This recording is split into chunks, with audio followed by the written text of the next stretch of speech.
Hey fam. Well, I didn't get a chance to make the video that I wanted to regarding orientation, but I will say this in regards to what happened at orientation. And I'll share my experiences with you guys. So, and excuse the lighting if it's off, and I am 100% sleepy. I've been working, let's see.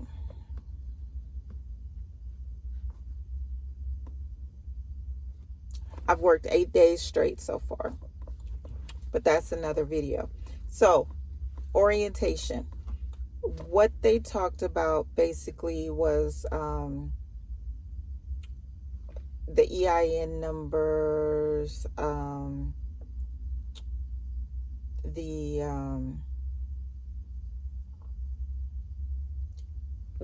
the structure of it. Let me just go back to that. The structure of the orientation. Okay, we did have an instructor, but we also, it was like a teleconference type thing. So it was like on like a Zoom meeting, because we weren't the only people in, there was people all over Florida, all over the United States. We had Oklahoma, I think Texas was up in there. Who else? Texas, Oklahoma, Florida.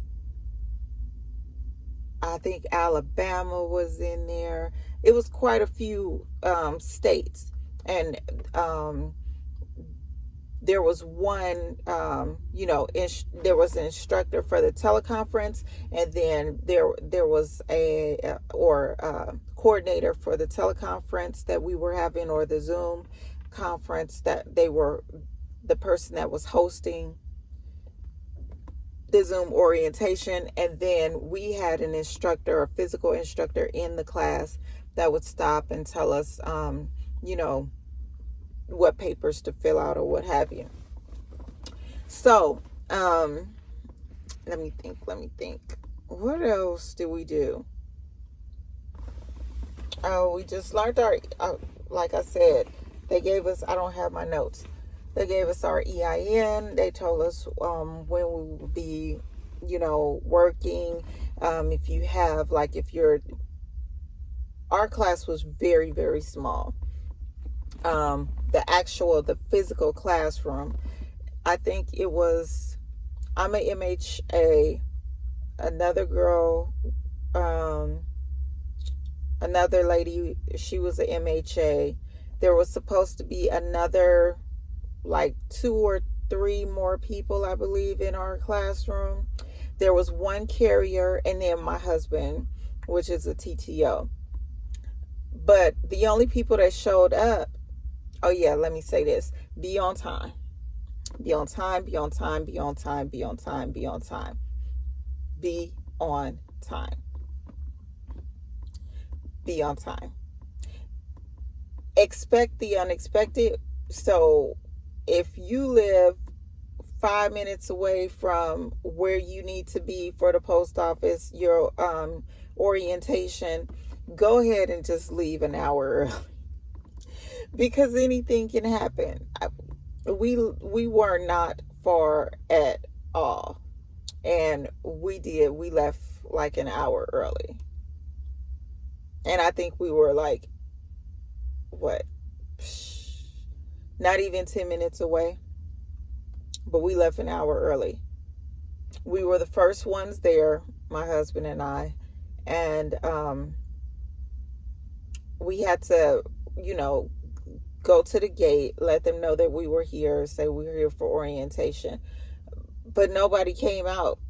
Like, it wasn't, we thought that we were the ones that were late. We were thinking, oh, maybe they've already came to get this, the amount of people that, because I think we got out the car like at 8:30. Orientation was at 9. I'm sorry, I'm scattered and going all over the place, but I didn't take any notes, and this was several days ago. But like I said, didn't get a chance to take the video. So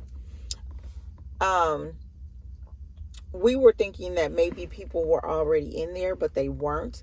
What happened was we were the first ones there, and we were the only ones there, my husband and I, just me and Dre, for a good, class has started for a good almost like 30 minutes or something like that. Luckily, the instructor took mercy on somebody because she had already started the teleconference had started. It's not waiting for anybody.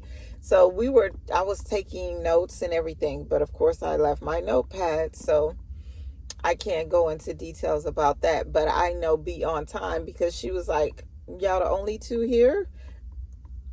There was nobody else, so she had to call to find out if maybe they went to the other side of the building. Come to find out, there were two other people, another MHA and a carrier, a city carrier that went to the other side of the building. Be on time and follow those directions. It's essential because they were looking like crazy. The length of orientation for me was only 1 day. That was it. That was all. We sat in the class portion of our orientation. We sat in the class from, it was scheduled from 9 a.m. to 6 p.m. I know. But I think we left they released us at around 4. So it was like, thank you. Yeah, 4:30. So is, I believe, when we got released. But that's your official start date. Yeah. And they just talked about basic postal protocol, safety, what else did they speak on? Conduct, personal conduct at work, shoes. Make sure that you wear closed toe, leather, no mesh, or leather-esque shoes to work. I personally, I'm trying to think. Oh, I wore a pair of loafers. So they were leather, penny loafer type things. I didn't wear, but now that I'm in, after orientation, my first day after orientation, from there on, I have my work boots on. I almost wore my work boots to orientation, but it wasn't necessary. We were sitting in class all day. Just make sure that you show up with closed-toe shoes on. Don't come up in there with no sandals, no flip-flops, nothing like that. Because they did say that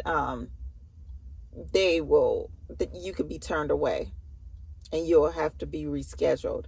And rescheduling, let me tell you what rescheduling looks like. When they say you could be rescheduled, that could be a month from now. That could be 3 months from now, 6 months from now, 12 months from now. So you don't want to have to be excused and rescheduled. Okay. As far as dress goes, I wore pants and a blazer. My husband had on a button down and some jeans. But he wore closed toe leather, lace up casual shoes. But you can wear tennis shoes, jeans, things of that nature. I did ask what was the dress code for an MHA on the floor, and the lady did say wear whatever it is that you want. I thought that was a trick. I'm like, because they do tell you specifically what, what the post office would like, they have like a general guideline, especially for the shoes. The shoes are important. But yeah, that's basically it. Remember your EIN number. It is very, very, very important. Oh, and they gave you like we did the light blue stuff.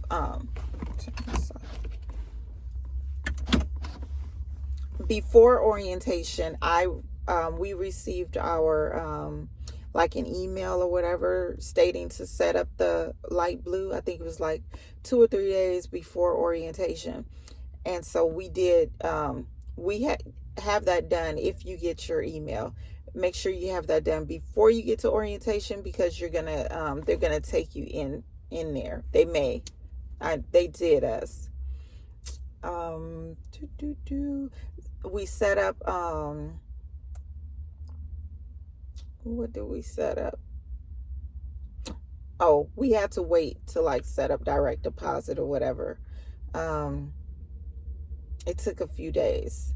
So you may receive a paper check on your first, your first check may be paper check. They teach you how to fill out the time cards, which are called 1260s. Important information when you are filling out your time card. Take your phone and take a picture of it. It is very important because it may get lost. Take a picture of it. Take a picture of it. That's your documentation stating that you were there. I know that firsthand because my husband had a situation to where they were calling him and asking him, was he at work on such and such day? Yes. Do you have it documented? Do you have a picture of it? Yes. That saved him. So it's very important to take a picture. I think that's it though. I don't think there's anything like else pressing. Those 1260s, which are the time cards, like I said, that's important. Knowing how to fill it out. Make sure I can do another quick video about filling out a 1260 later on. Matter of fact, I think I might have one on me, a blank one. Yep, I got a blank one.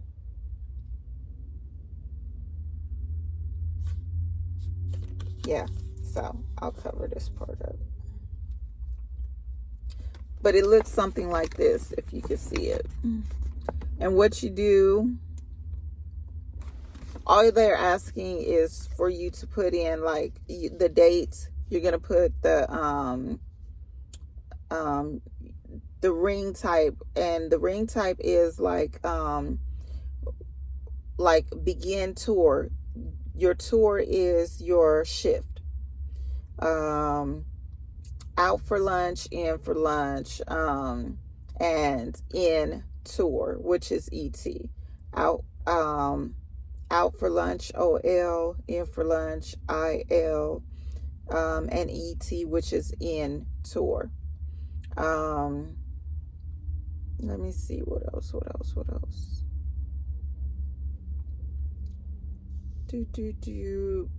Okay, yep, I think that's it.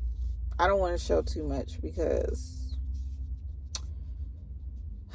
oh, and it has, like I said, it has your EIN, it has your pay location, your finance number. They'll tell you all of that.